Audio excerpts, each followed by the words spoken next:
Je suis capitaine de la flottille Grève Évolution, qui est une structure d'aide à domicile, qui comporte à peu près 360 collaborateurs, on pourrait dire matelots.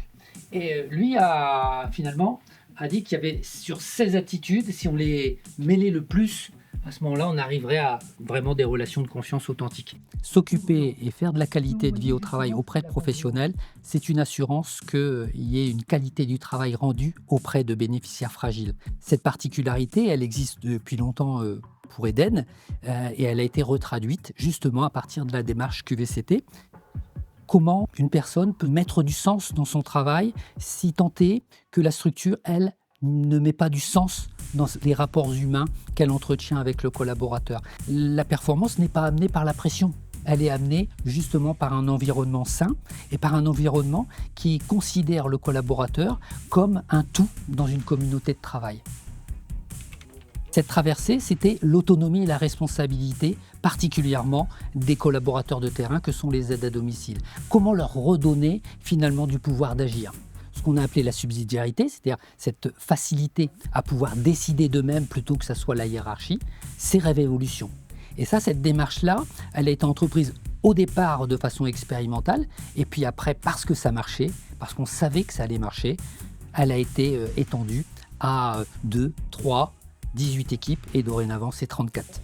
La confiance absolue, c'est pas simplement la confiance, c'est-à-dire faire confiance aux collaborateurs.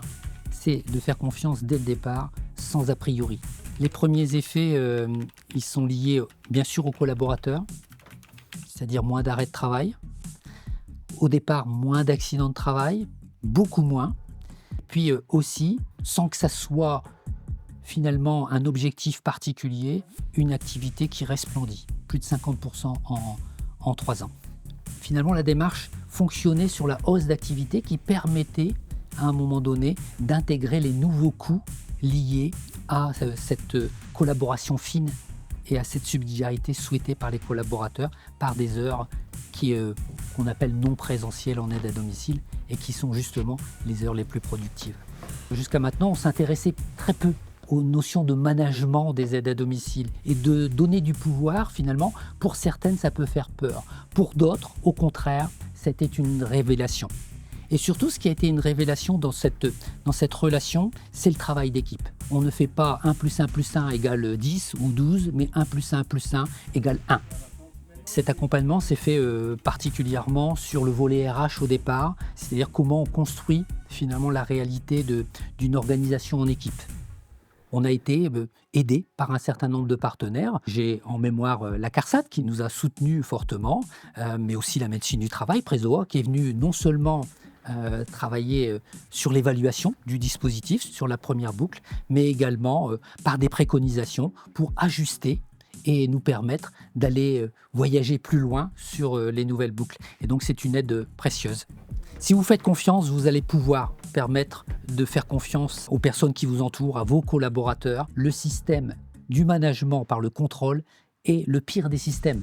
Donc, même si vous n'allez pas jusqu'à l'absolu, faites un petit pas de côté vers la confiance. Si on libère les énergies, on obtient plus d'audace, plus d'innovation, plus de performance, peut-être même involontaire, et plus de facilité finalement à placer le curseur de l'optimalité. Travailler sur ce raisonnement de QVCT, c'est de ne pas chercher la performance. C'est de trouver les moyens, sans pouvoir l'exprimer, de l'atteindre. Et ça, on passe par la qualité de vie au travail et plein de bon sens dans les relations avec les collaborateurs.